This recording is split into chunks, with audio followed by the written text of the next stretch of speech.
So there you go. That's all you needed. That's all you needed right there. All right, Coach. Well, we appreciate you coming on the show. If you could, just let the listeners kind of hear a little bit about you, who you are, what you do, and we'll get right to it. Yeah, so Jonathan Gambrell, teach AP and Honors Chemistry at Hillgrove. Been there the past 7 years. I was actually fortunate enough to student teach at Hillgrove, and then a student taught in the fall. So halfway through the semester, and Macen probably can vouch for this, it's hard to find a job teaching, graduating in December, but the lady decided that she was done. Her husband was in the military and he was up in North Carolina. So she was at the point where she was ready to make the move. And so the spot opened up. I was fortunate enough to get it. So I've been at Hillgrove. That's the only school I've been at. Started coaching cross country there, head cross country coach, and then helped with track, assistant track coach. And then just this past year took over as the head track coach. So I'm starting my 8th year at Hillgrove. It's been great, learned a lot. So yeah. Now, did you have a background in cross country growing up? Did you run in high school? Yeah, so I spent the first years of high school just kind of like I got into running like as a stress reliever, just kind of as something to kind of clear my head. And first years of high school, I had a couple friends trying to get me to come out and run. And like my biggest hang up was I'm not wearing the short shorts. Like I know what your guys' uniforms are. I'm not wearing the short shorts, so I'm not running cross country. So finally my junior year, they convinced me to come out, and I ended up running cross country and track my last years of high school. My only regret is not starting my freshman year. I was our number 1 runner my senior year, but that was also at Kennesaw Mountain. And I can say this because I went there, but like saying you're good from Kennesaw Mountain is not really like that great, because our football team went 6-6 every year. Yay. Our cross country team qualified for state most years, except for the year I was a senior. So, I was our number 1 runner, but I wasn't that great. I ran 17:30 for a 5K, but it wasn't good enough. I probably could have gone to a small school somewhere, but I kind of went the education route. So I went to KSU after that, and then actually went over to Allatoona and helped my high school coach a couple years there. So that's kind of how I kind of got, I guess, in the coaching realm. I was going to go athletic. Well, high school, I thought I was going to go architecture, got into sports, really loved sports. So then when I was graduating from high school, I thought I'd go athletic training. Was at KSU my freshman year in the intro to the health and exercise science major, and the guy was like, raise your hand if you want to work for a pro or a college team. Of course, everybody raises their hand. He's like, all right, maybe 1 of you or 2 of you are actually going to get there because the people love those jobs. They're hard to get. The rest of you are going to work with elderly or overweight people with knee, hip, that kind of, physical therapy type of stuff. And I kind of knew in the back of my mind, I wanted to coach, and I was kind of resistant to the teaching side of it. I was just like, I never saw myself as a teacher. And my dad kept saying, well, if you want a head coach in high school, you have to be a teacher. So, and then once I made the move, I don't regret it. I'm glad I made that decision. But so ran in high school. I ran while I was in college, but I didn't run on a college team. I just kind of helped my high school coach. Now go ahead. No, it's just, what years were you at Kennesaw Mountain? I graduated 2009. Okay. Yeah, my sister went there and graduated in 2005. Okay. So a little bit before. I'm well equipped about Kennesaw Mountain, trust me. That's the land of underperforming athletic programs. We went ahead and snatched Dansby out of there. Yeah, it's tough. It would have been weird if we all would have went there. I don't know why. The only thing that was good there when I was there was the band. Like the marching band was really good. And I remember one year the marching band parents threatened to take the student section away from the students. So then the students showed up like 4 hours before the game so that the marching band parents couldn't get there. But like that was about the most exciting sports. Electric. Really. Yeah, all 15 showed up. Yeah, No disrespect to Kennesaw Mountain. But all right, well, you said something interesting to me. So you started running your junior year. Now, would you say that it's better for cross-country kids to start at a younger age? I know there's a lot of debate on whether or not kids for different sports should start at certain ages or what age they should start at. Would you say, as far as a burnout, as far as a development, what is kind of the best age in your opinion? Because I've seen some people at like Mud Creek, some kids who clearly are training for cross-country, they got to be maybe 11, 12. Yep. It depends. I've seen, and even in our program, we've had experience with kids who started running cross country in 6th grade. Like our number one girl, Grace Ellsworth, has a school record. She's at UGA now. She started training seriously in 5th grade. And then she ends up being top, I want to say she was 3rd. The year our girls won state, she was 3rd in the state that year, went on to UGA. I've also seen kids start training in 6th grade, and by the time they get to high school, they're so burnt out on it that they're done. I mean, a lot of it depends on, I think, who's training them in their middle school years. Cause I mean, you got to look at, that's a long time for a young kid to kind of focus and dedicate themselves. We're fortunate. We have a middle school coach who does a really good job of giving them enough training to where they see success and they buy into it and they enjoy it, but not so much training to where by the time they get to me, they're burnt out and they're sick of it. So it really, from a purely a training developmental standpoint, the sooner they can start, the better. And you look at we look at Kenyans and the Ethiopians, the East Africans, and why are they good at distance running? Well, look at the environment they're living in. They're at altitude, but look at their day-to-day lives.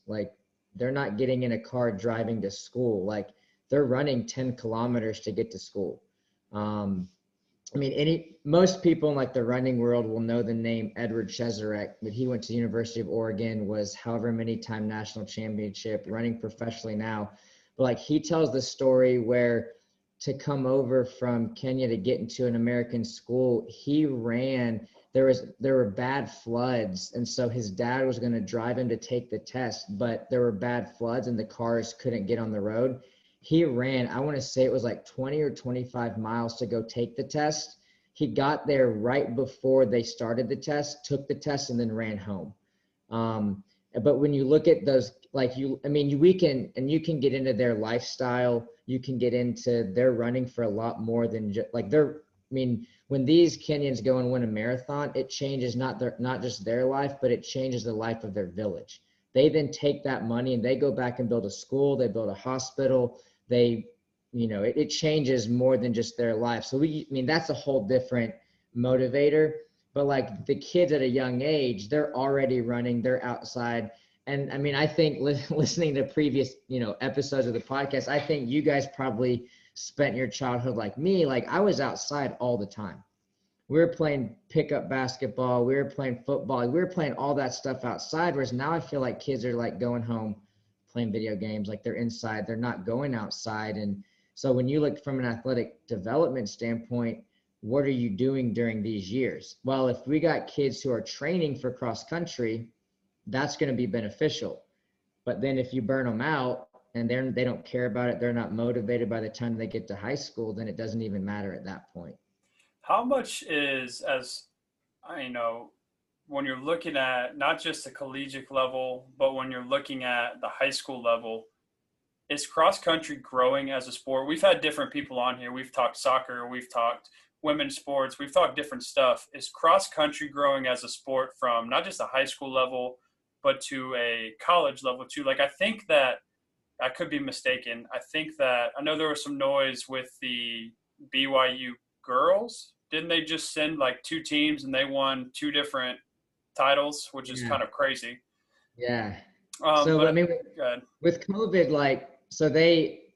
with fall sports, a lot of fall sports being canceled, cross country was one of the championships that got moved. So they ended up having indoor nationals, NCAA indoor nationals this weekend, and then cross country nationals yesterday.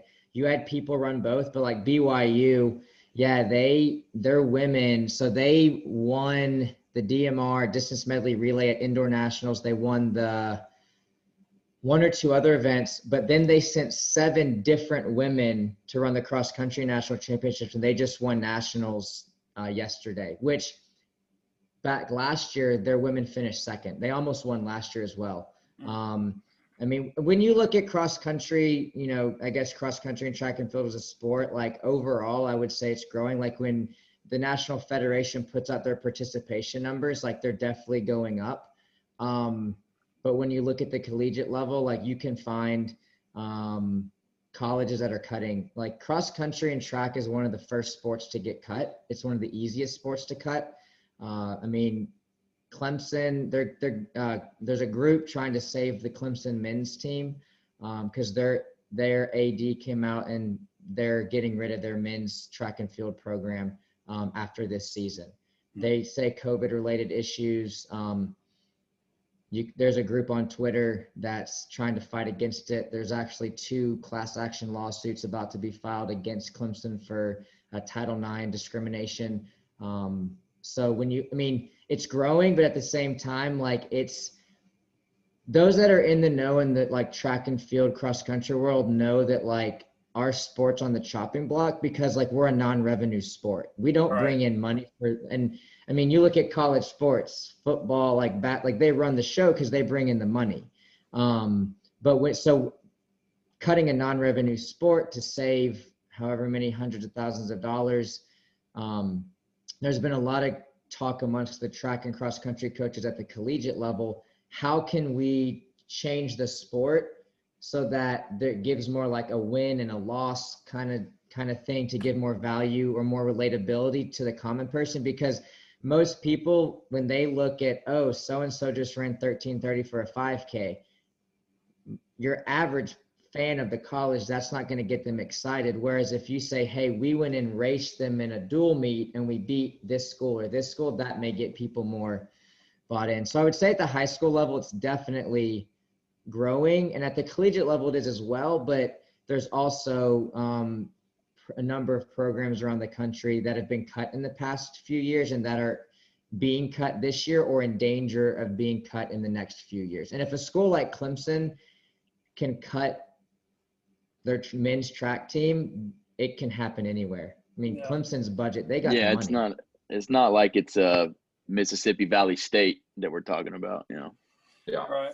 Well, I mean, you see baseball is the same thing. Like for a lot of programs, they're not necessarily generating money, and it's an easy way to cut funding if you get rid of a baseball team. I mean, there's 35 guys, right? And you can nix that whole thing and move on to something else and focus on what's going to bring in the money. And we talk about that all the time. Just follow the money, and I'll tell you what's going on. Yeah. But it's crazy. I feel like the thing with track and field too is, like you said, it's exciting when you can legitimately watch it and you can, like, it's pretty simple. You get to that finish line before someone else does, and voila, right? But sometimes, like you said, when you just see the numbers pop up on the screen, you say, well, I have no idea what that means. Like, I don't know if that's good. I don't know if that's bad. You know, I have no idea. So that's an interesting way to kind of generate kind of evolve with the times a little bit and create a little bit more like clash, competition. Well, I mean, every school kind of has their rival, right? Like they have the school, and so you go compete against them, you race them head to head. And I always explain like NASCAR and track and like racing on the track, kind of similar in a sense, like you're just going in an oval, but like I don't understand the ins and outs of NASCAR. For people who understand the ins and outs, it's appealing to them. Me, like when I watch, I mean, the 10,000 meter on the track, like one of my favorite races to watch is the 10,000 meter Olympic final from the London Olympics. I mean, I can tell you exactly where I was. I know who I was with. I mean, an American finally medaled in the 10K, but that's 25 laps on the track. Who's going to sit and watch 25 laps on the track? Not unless you're like into it, like understanding the ins and outs of it. Like it's not as appealing to, you know, your average casual viewer as, say, a football, basketball, or even baseball may be to a more casual person who may not know all the ins and outs. But a football game is going to be more entertaining to the casual viewer than watching people run 25 laps on the track. Right. And I'll say this, though, for the listeners that don't know, Coach Gambrell is responsible for bringing the first ever state title to Hillgrove High School. I like to say that to people. Marietta, actually, these are two Marietta people. I don't know if you know Mitchell went to Marietta, but obviously Dansby did too.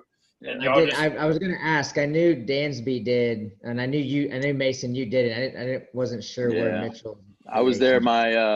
They're just waiting to retire my number, like Dansby. The key to the city is coming once Dansby's done with the key, but it is on its way. Then it's going to come to you. That makes sense. Yeah. But what I was going to say is, I think, Coach, you do a great job of getting kids excited for cross country at Hillgrove, just from kind of what I've seen. And I mean, your numbers obviously speak for themselves. If you look at, if you're driving on Castile Road at any time past 4, you're likely to see a group of them getting the work in.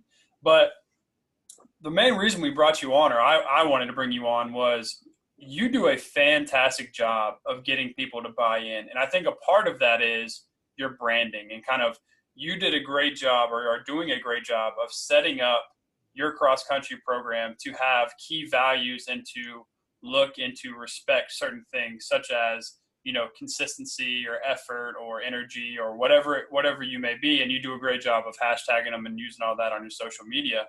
Can you kind of dive into your thought process behind that, and why you think, mainly today we want to talk about consistency, but why you think that branding it and using those words are good, and how have you gotten the kids to really buy into those things? Yeah. How do I get them to buy into it? I say it all the time. I put it on every shirt. I put it on every post. Any kid in our program, like even your kid who's the least bought in, the least paying attention, they know our team hashtag is consistent to great. So it gets to the point sometimes where they kind of laugh about it, but then we do senior scholarships at our banquet at the end of the season, and so we make them write an essay and answer some questions, and being able to read what the seniors are writing, they may laugh at consistent to great or our other one, collective momentum, but they understand what it means. And, for me, I guess, from a coaching standpoint, we're always trying to find a cliche or something that's quick, but it communicates our message and what we're trying to do. I can't really tell you specifically. I guess, I could scroll back on our social media page and see when I started using consistent to great. It came from I watched enough interviews of professional collegiate athletes. I read enough books. I'm always trying to read whatever right now I'm reading stuff for grad school, which is not near as fun as, personal reading, but I'm always trying to read stuff to become a better coach. And everything that I was reading and listening to good coaches from interviews, listening to good athletes, just the idea of being consistent in training, that just kind of stuck with me. So I was like, okay, and as I stepped into the Hillgrove program, my very first year coaching, we were our boys were dead last in the region, and our girls were second to last. We didn't even qualify for state. And so I'm sitting here trying to think, okay, and Macen, you've been at Hillgrove, we have athletes at Hillgrove. No one can deny that. So I walk into Hillgrove and I'm thinking, okay, well, first of all, why has there been no state title won at Hillgrove? You're telling me with the athletes who've come through here, the teams they've had, why has nobody won a state title? And then I'm looking, okay, I know we have the athletes here. So then I'm how do I convince them to come out to cross country? But it's not just about getting the athletes to come out. You got to put in the work. Mm-hmm. So, and I think consistent to great for us has just been I wanted to find something, you see other sports teams, they have their hashtag, you see all your different teams. And I think I've told Macen this, I just look at college and pro teams and I copy what I see some of them doing. And I just look at, seeing a lot of them having their hashtags or team slogans, like the BYU girls. That just won nationals. Their hashtag is hashtag BYU Run for Her. It's too long for me, but like it communicates like what their program is about. Like just from their hashtag, you can get an idea of what they probably talk about a lot for their team culture and that kind of thing. So consistent to great was just how can I take the value that I see that these kids don't have. One thing that the cross country team was lacking when I took over was they weren't consistently training. The coach before me, great guy, but didn't really hold them accountable in terms of being at practice, that kind of thing. So I walked into a program where kids weren't used to training consistently day in and day out. If the weather was bad, no practice. If it's a break, spring break, whatever break, no practice, no workouts. So I'm like, the one thing this program needs is we just need to train consistently. And so that's kind of where consistent to great came from. And then, you know, I have coaches ask me like, well, how did you like get them to buy in, or how did you build the culture? And like, I just slap them in the face with the hashtag whenever I can. Like, I mean, like we were talking before, I just sit them down and just kind of talk to them about like holding each other accountable. And, you know, what is Hillgrove cross country and track? What are we about? Like, what are we trying to do? What does it mean to run for Hillgrove? And what our hashtag came up, like consistent to great came up in the talk, just because that's kind of something that kind of guides what we do. So, you know, I'm not you're more of a brander. I guess I'm not a brander, but I just try to, you know, look at the values I'm trying to instill and the values that I think that will help them. And then from there, find fun and cool. Cause like these kids, you got to make it cool. Like you can't just get up and you can't just talk about being consistent. Like I think in one of my grad school classes I'm doing right now, is just talking about how these kids are so stimulated by, and one of the classes I'm taking is images, like how do you use pictures and visuals in learning, but like talking about how these kids, and you guys touched on a lot of it in your kind of your social media episode, but it's like they're getting images and they're getting bombarded from their phone when they wake up in the morning. So like in the classroom or like at practice, if I'm not giving them cool stuff, if I'm not engaging them, they're going to go somewhere else and get that engagement.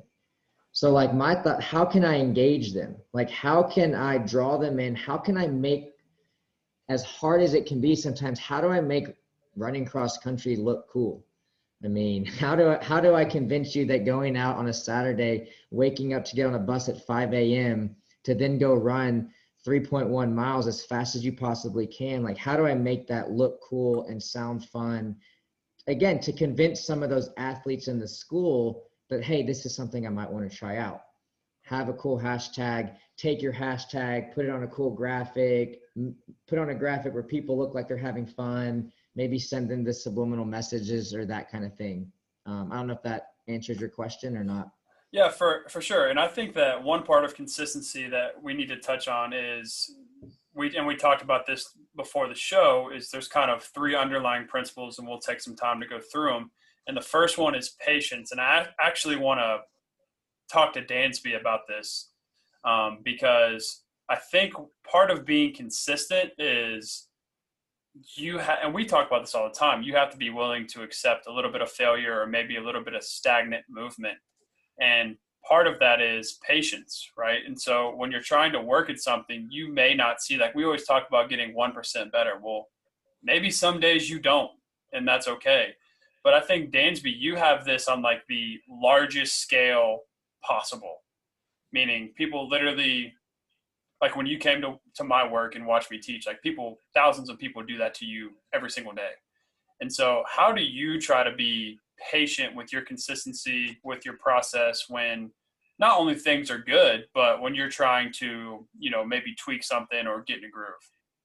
Yeah, well, I mean, even before we get into that, I think we should just make it clear, and I'm going to ask Coach this, like, what is consistency? It's so, like, we take these things for granted so many times because we assume that everyone knows what toughness is or what consistency is. But at the end of the day, how are you personally defining consistency? Because that's ultimately what's going to lead you to your consistency. Because if my consistency is not eating right, not taking care of myself, whatever, and I think my consistency is just showing up every day, that's not really the full story, right? Like there's so much more to it. What is consistency? How, we're going to break it down with these 3 different parts, but the overall definition, like how would someone define that? Because I think that to me, that's the important like building block to even start with something, whether it's building team culture or instilling values or saying I'm going to embody something. Well, what does consistency actually look like, to start with? Yeah, and I think that's a good point, because I know I've told my kids, hey, you're consistent at being inconsistent. But I'm like, hey, at least you're consistent at something, like, right? Like, that's good. And, we kind of talk about the idea of I don't really want you to show up to practice and have a monster workout. Whereas, so for us, consistency is, and we do talk, okay, consistency in running. Obviously, you have to train. I mean, even today, I'm talking to them. I'm like, guys, we spend 2 hours at practice, but then you spend 22 hours not at practice.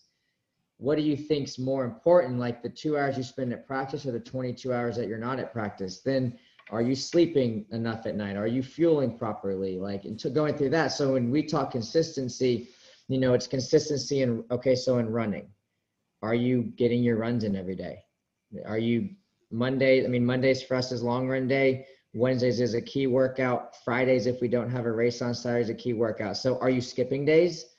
Like when we don't have practice, are you running or are you not? So, but looking at it from the standpoint of, we're not asking you to go above and beyond, but like if I got a 45-minute run on the schedule for you, are you getting that run in?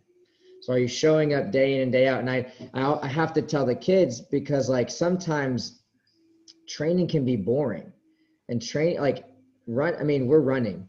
That kids say, hey coach, what are we doing at practice today? We're running, which is the same thing we did yesterday. And it's the same thing we're going to do tomorrow. And every time you ask me what we're doing, we're always going to be running. Like, I'm sorry you chose a sport where that's what we're doing. And so, I tell them the hardest part of our sport is the consistency piece, showing up every day, getting your runs in, but then also, okay, are you consistently getting 8+ hours of sleep at night?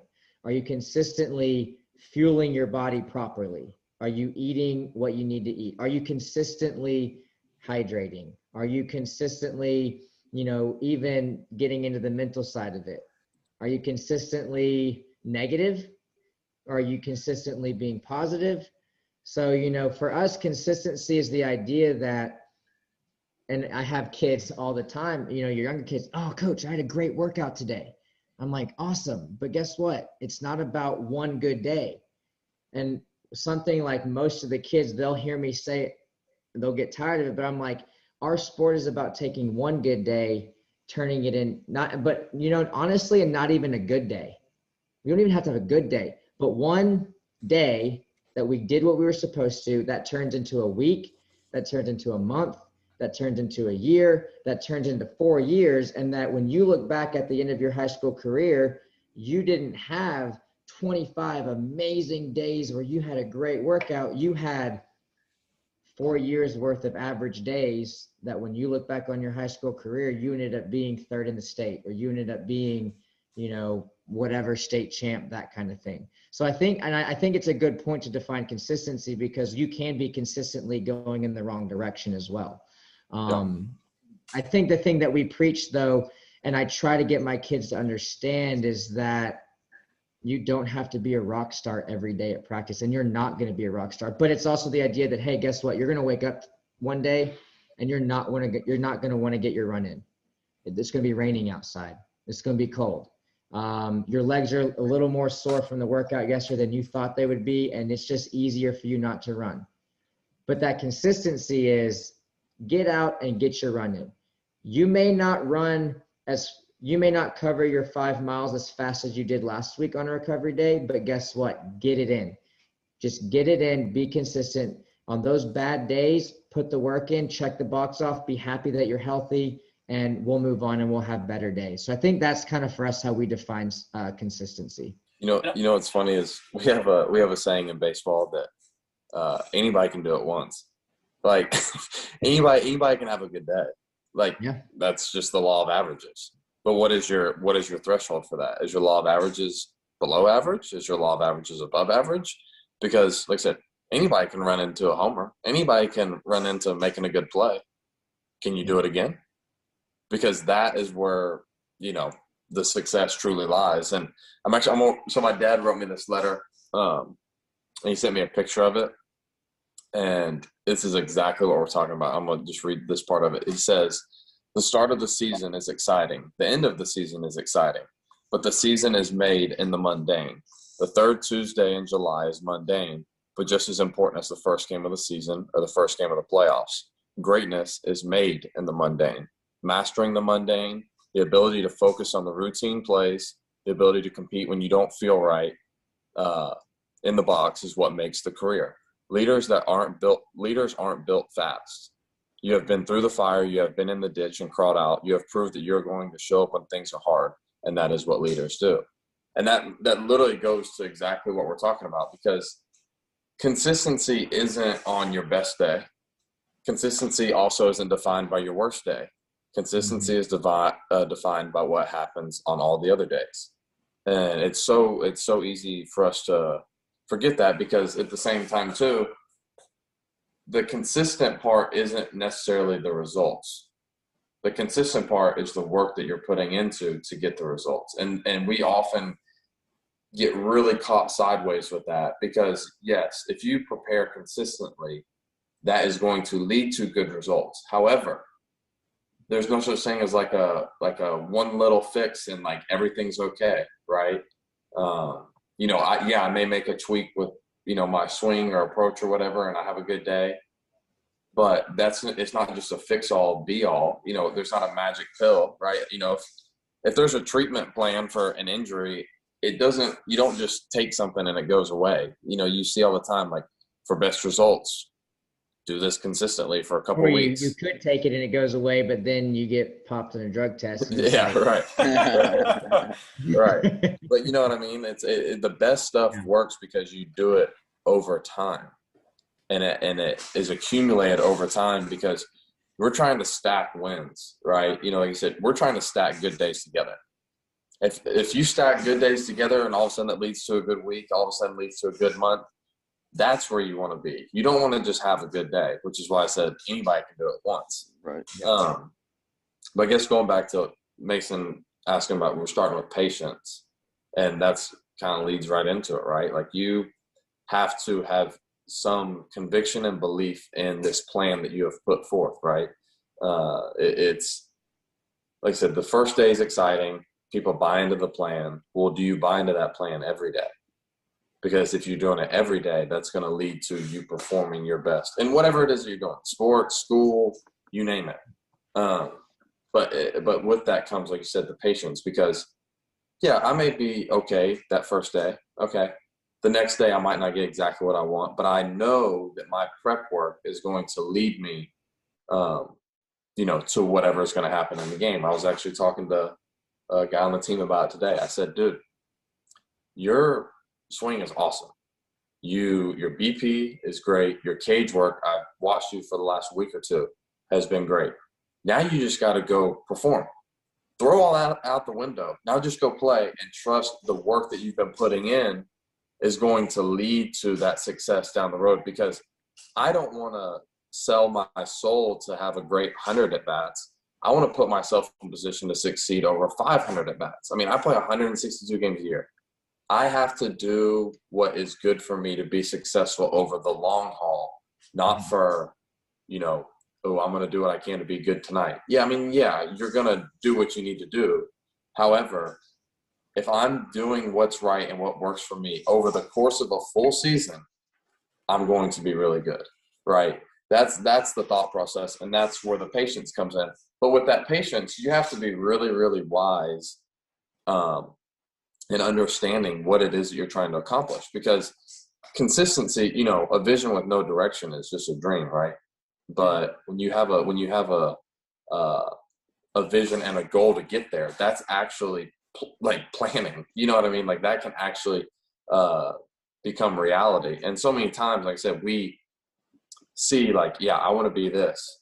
But to get to that, do you realize all the stuff in between that has to happen consistently to get to that top tier point? It's a lot.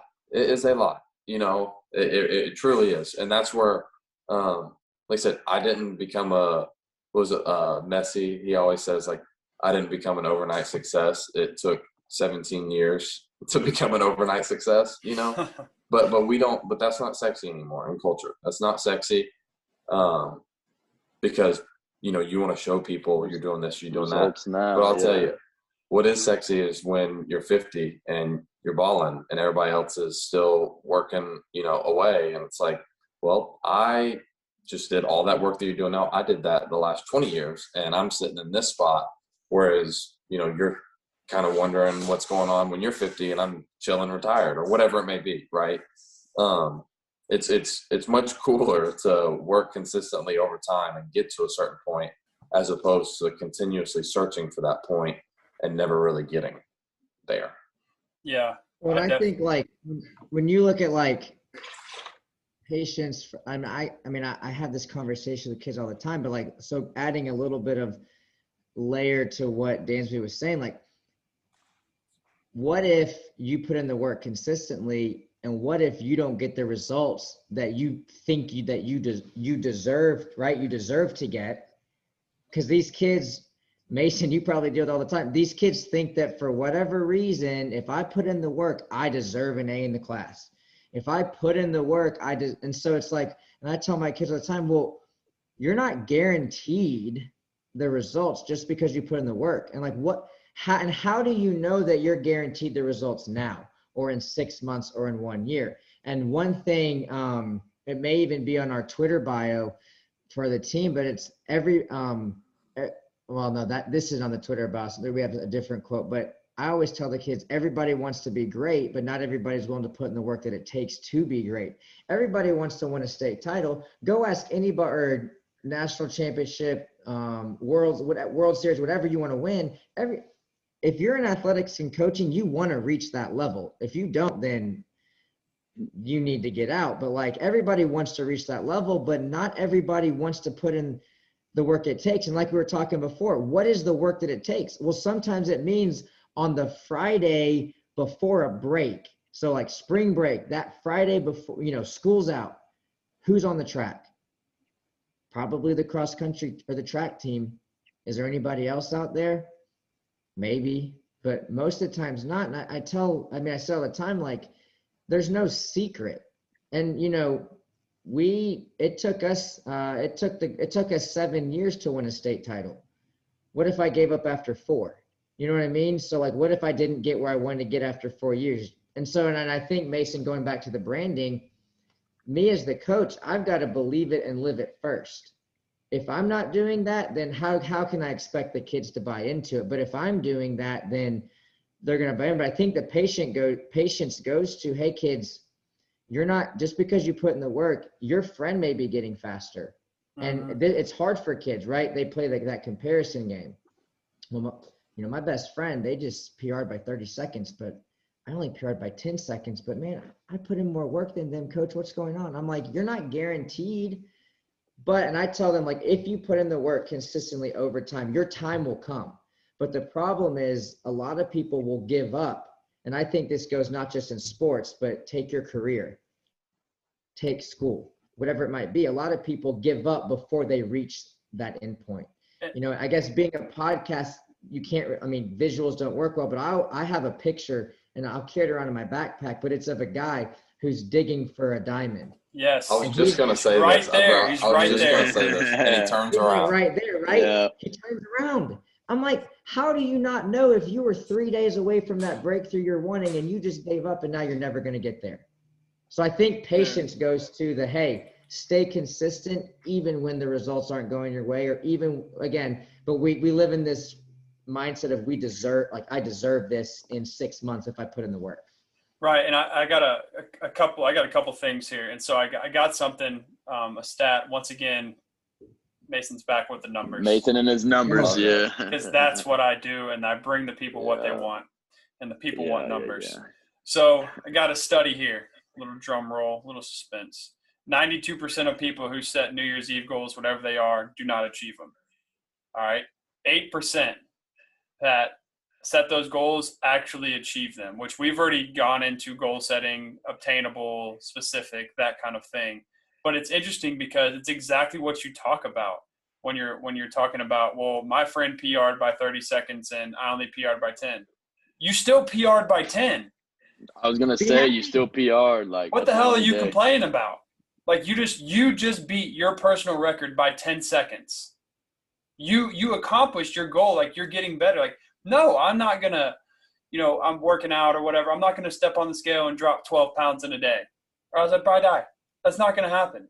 But if you keep chipping, and you see people all the time, like, you will get to that goal. It's the same thing with lifting weights. It's the same thing of running. It's the same thing of doing whatever you're doing.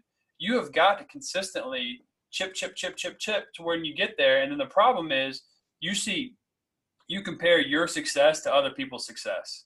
There's always going to be someone bigger, faster, stronger. Yeah, that's just the way of the world. But you start going, well, Sarah got a 30-second or 40-second PR, but I know I'm faster than her, and I know I'm working harder. Well, it could be something, like, especially in cross country or sports, where there could be something as, for some reason, Sarah slept better than you did last night. She had more hydration. She's just feeling it, right? She's just feeling it that day or that evening. And I think that comes back to, and I want to hit on this. Number one, Dansby, your dad's letter is fantastic. He also sent that. Yeah, that was solid. He sent it to me and Mitchell about our bowling extravaganza as we chased 300. But I think it comes down – no, it did get me fired up. But I think it comes down to the fact that – I mean, Shakespeare. But Shakespeare / Cooter. So I think that it comes down to the part that I said fart, but the part that you got to trust the process. And so it's one of those things where, like, trust the process is corny. Joel Embiid said that. Like, it's corny. It was like, oh, trust the process, haha. And it's like, okay, but if you consistently work and for a fact, it's like trusting your trainer. Like, your trainer has specifically designed this thing for you. Like, based on your body type, based on your height and weight, based on your genetics, based on everything, this is what you need to do. Well, if you have a 6-month program and you quit week 3, like, I'm not getting the results I want. Well, yeah, you're not trusting the process. You're not really committed. And so that's kind of and I guess you got to stay accountable, and all these other things kind of play into it. But how much of it is the mental aspect of it too, of like the belief system? Yeah. So you – go ahead. No, I was just going to like kind of quick tidbit. So you know how we're Mal and I are getting that like home gym, like weight room put in the house, right? Yeah. And can't wait for that. Me and Mitch gonna be there 6:30. Yeah, it was very. Can't wait for that. It was designed with a purpose, right? Obviously, for training purposes, but like there's a reason why things are there, right? Like it's more than just the weight room for us to work out in. Like, it's designed specifically for me to become absolutely the best athlete that I can be, and same for her. But so Sorenex, the weight room stuff, they're doing the whole thing. They helped me design it. And you can basically put up these like headings, and I'm not really big into like the whole like necessarily corny sayings, but I'm very intentional about the stuff that I do and how I do it. And we have 3 headers basically. They're like going to be etched and everything and look real good. The first one says "Be convicted." That's kind of like my always go-to saying. Like, if I'm convicted and believe in what I'm doing, I'm going to fare off a lot better than if I'm doing something I don't believe in, which is all about creating culture too, right? The second one is, how you said trust the process is corny. And that's why we chose stay the course, because it's the same thing. And for me, stay the course embodies a lot of when things are going good, but also when things are going bad. Like, stay on that same course, stay true to that course. And the last one is uphold excellence, because at the end of the day, if I'm doing those 3 things, I'm going to be in line with what it is that I expect for myself, right? Like, I feel like I do like a reflection of myself every year and what it is I need to get better at. And, 1 year, as silly as it sounds, I was like, if I expect excellence out of myself in everything that I do, on field, off field, like you name it, I need to consistently dress better, and I've been working with a guy named Brandon now for the last year or so, just because that's a part of me and what needs to be at the standard that I hold myself to, right? Like, like RIP Mamba, but like you never saw Kobe Bryant like slipping. Like he always looked really good and really professional. Derek Jeter always looks good and professional. It's like if I'm expecting myself to get to that same level, I have to do the same and hold myself accountable for that same stuff. And so I thought I'd share that. And then the other thing, I guess, other personal story is just like my life in general, right? Like I was not heavily recruited, nice Georgia Tech little sweatshirt you got there. They told me I wasn't good enough to play there, even I went to Vandy and people were like, oh, like, well, how'd you get there? I'm like, because they just saw something and believed in something that I was doing that they felt would lead me to success. When I got to Vandy, I mean, we had, I think maybe 11 recruits in our recruiting class. 2 of them signed out of high school. Then the other 9 were there. And I was probably as far as everybody else sees, I was probably number 7 out of 9, right? Like very much almost like an afterthought. But once again, I stayed true to myself and to my work. I stayed true to it all the way from when I was a kid all the way through college, and it led me to where I've gotten to now. And it's just a testament, like you're saying, to you realize you're this close to, the gold mine or whatever, and you turn around. No, it's about consistently putting in that work, but also, consistent can go for a bunch of other things. Am I consistently reflecting on myself to see what it is that I can improve on that will then make me more consistent, right? Like there's different tiers to the whole thing, because you think LeBron James is consistent with what he was his rookie year. Yeah, maybe his numbers, but how he's gotten to that point has been different. He has evolved his consistency into something bigger and better. Look at Tom Brady, like the greatest of all time at what they do. No, I'm not trying to get an MJ LeBron debate. I'm just saying this whole category of the GOAT that we all kind of label everyone in, right? They evolved over time. Like Tom Brady is a different quarterback now than what he did, 15 years ago in New England. It's a completely different thing. So, I mean, even 5 years ago. Yeah. So it's all about the willingness and savviness and the wisdom to look at yourself and say, hey, Dansby, last year was, your best year you probably had in pro baseball. Okay, well, I'm not trying to do that same thing. I'm trying to do that same thing better this time. I'm trying to have my upticks more consistent than what I did last year. Like, I don't want to have the week and a half lull of not knowing how to hit a baseball again. Like it's about being consistently better. Yeah, I had the same conversation with Dad driving back from our game today. I was like, the best players in the league. Like, yes, there's, Ronald Acuna Jr., Mike Trout, you go down the list, right? Like Juan Soto, pretty blessed, like physically more than the average Major League Baseball player. However, what makes them so good is that they are good far more often than they're bad. They are consistently good, because if this game is a law of averages, like we were just saying, their averages are a lot higher than, the average player. The vast majority, yeah. Correct. So it's like, how do you reach that point and that peak of, if this was me last year, people can't see this, but if I was a 5 last year, how can I be a 6.5 or 7 consistently this year? And then once you get to that level, you can then build up to say, okay, how can I get to an 8 at all times this year? And like I said, kids, I feel like I'm glad you brought this up, Coach, about, just because you put in the work doesn't mean you're going to get the results. Because we're told if you work hard enough, you can have – that's not true. That's not true. That's not how life works. That's not how the world works. So we're going to go ahead and cross that myth out now.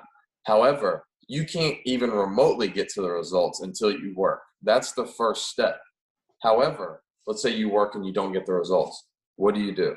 You reflect and you say, okay, how can I work differently to now get to the results that I want to get to? Do I need to eat better? Do I need to be sleeping better? Do I need to just drink more water?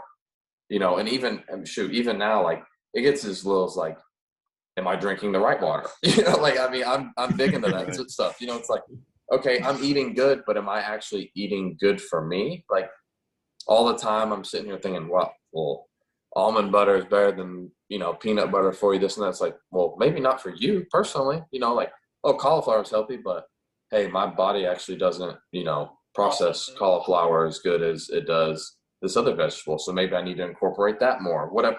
There's so many fine-tuned things that go into it.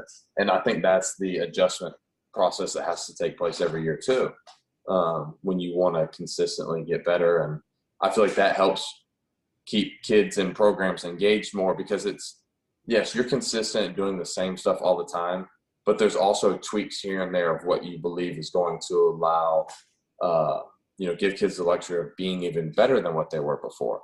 Right. And so, I think, well, I was going to say, I think that you're hitting on all the last point here from me of consistency, which is value. You value what you're trying to do, right? So you value trying to be the best version of yourself and holding yourself to that excellent standard. So because you value it, you're going to dress right. Because you value trying to be the best player possible, you're going to try to find little increments, or you're going to try to find little tweaks in your diet to help you. And everybody's looking for that, you know, next thing, which is so interesting. Like, I always, you know, we'll sit around for football coaches and we'll talk, and it's like, you know, we'll go throughout the school day and we'll be like, okay, well, imagine if the whole day we just talked football. Like, that's it. Like, imagine I didn't have to teach 3 class periods and I could just think about football, and I could sit there and go, I literally know what that outside linebacker is going to do when I get in trips. I know his first step. I know where his eyes are going to be. I know everything. Like, how much better would you be? Well, a lot, because you're putting value into your stock, and you're putting stock into your actual product, which is what you're doing. But the other thing I think is big here when dealing with athletes, not necessarily, well, maybe, I can't really speak on, I don't know, I know maybe 6 or 7 professional athletes, but the fear of failing, I think, for high school kids is a big thing, where they fear, and I know that fear is made up or whatever, but they legitimately are scared that they're not going to do well. So, like, you'll talk to, like, kids at a track meet. I coach, you probably deal with this. I know you deal with this all the time, where they get on the line and, like, you feeling good? Oh, I don't know. What do you mean you don't know? I just, you know, I'm running with people from, you know, whether it's a 4x1 and you got to run against somebody that, you know, 2/3 of their leg is faster than you or faster than yours.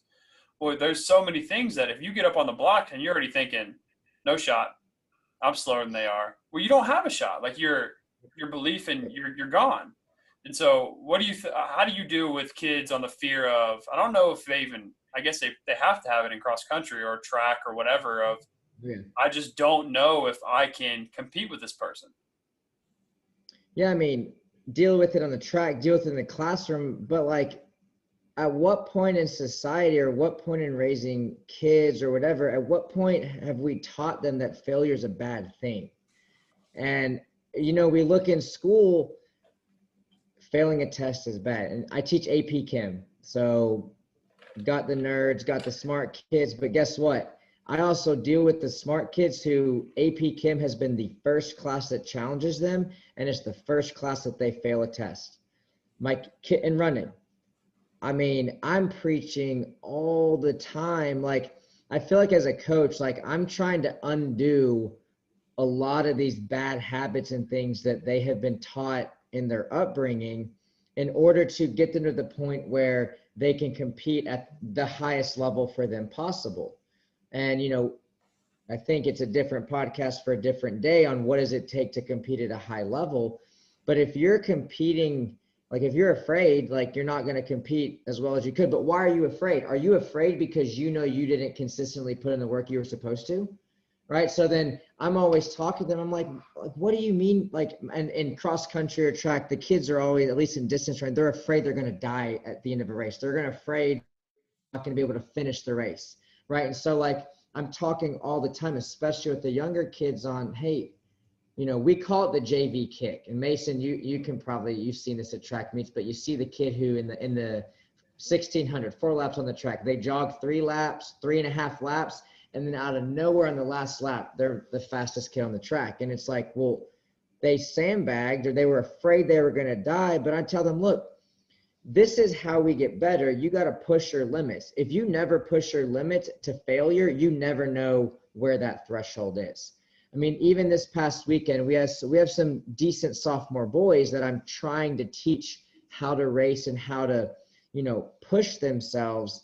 And the problem is they're always holding back, afraid that they're not going to finish the race. And I'm like, guys, I make my kids log their miles every week. I check them every Sunday. If they don't log them, they don't race. So, you know, holding them accountable to log the miles. But part of it is like, go back and look at your log.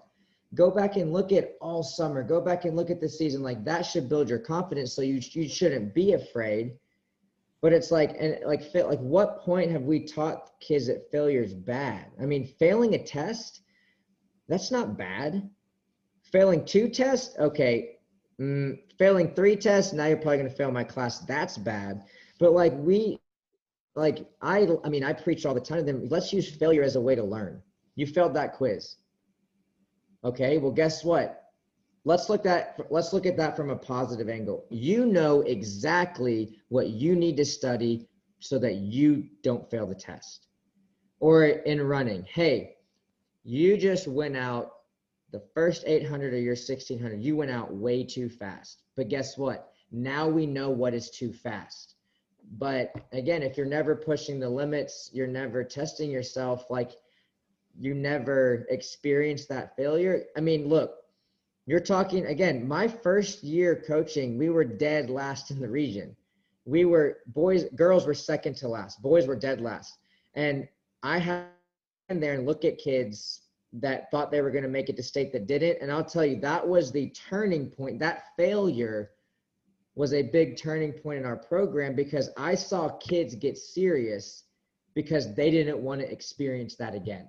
They didn't want to miss out on qualifying for state again. So I had a group of boys and girls who bought into the training, bought into what we were doing, and we haven't missed the state meet since. And then you look at the girls winning state back in 2019. So, I mean, but again, it's like the patience failure part. Like if we weren't patient in the process, it took 7 years. And I always think back to I feel bad for some of these college coaches that are given 2-3 years to produce. You can't come in and change a culture in 2 to 3 years. I mean, it's hard.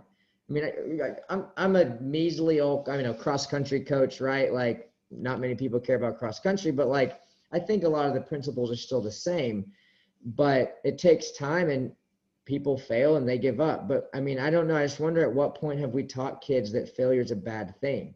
Like learn from it. Like, yeah. I think any successful person has failed, right? I think we can all speak to failures that we've had that have made us better and we're better for it. It sucked and it hurt when it happened.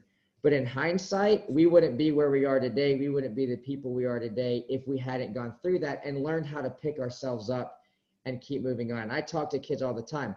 The real world's tough.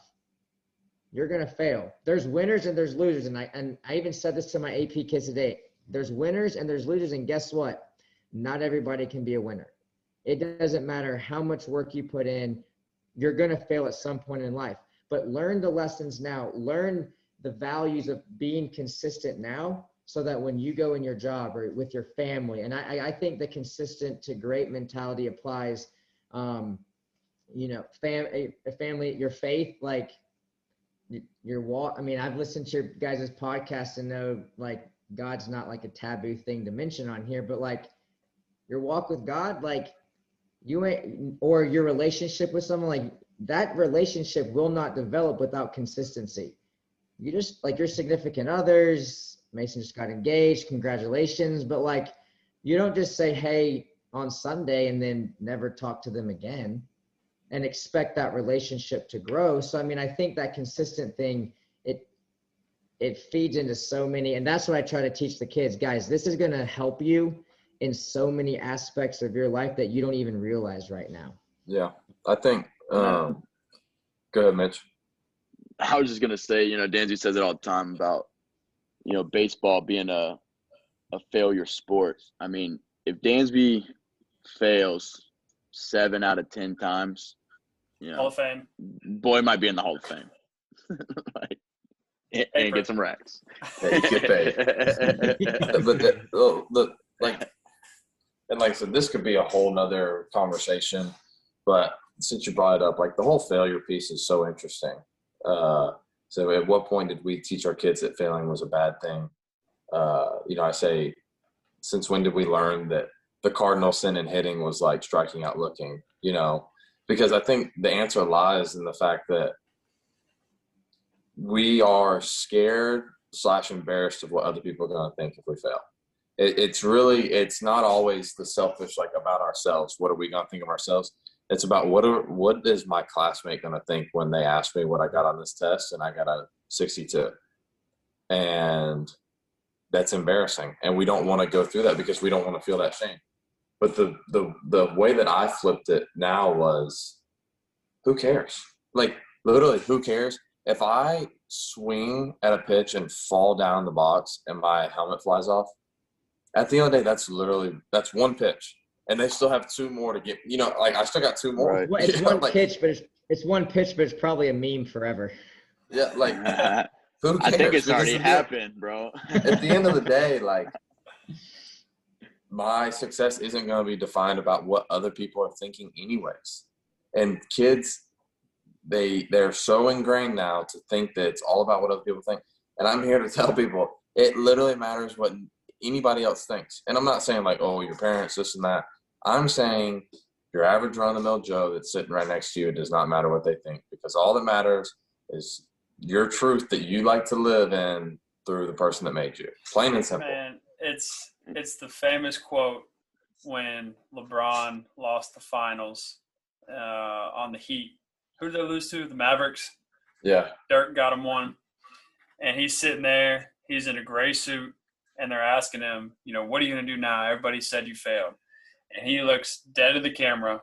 And he says, what's funny is it doesn't matter. All these haters or whatnot. He goes, tomorrow they're going to wake up and they have to live the exact same life that they live today. And then he walked off. Because number one, as Dansby said earlier, he's the GOAT. I want to bring that back up for any MJ people listening to this. But hey, hit Macen up on Twitter. He'll have this conversation with you, bro. Oh, I got stats for days because I'm tired of thinking LeBron can't score on hot garbage defense. Any old heads listening to this, just know he's just tweet Macen. We'll take it to Twitter. He's bigger, faster, stronger. That's all I got to say. That's the end of the debate there.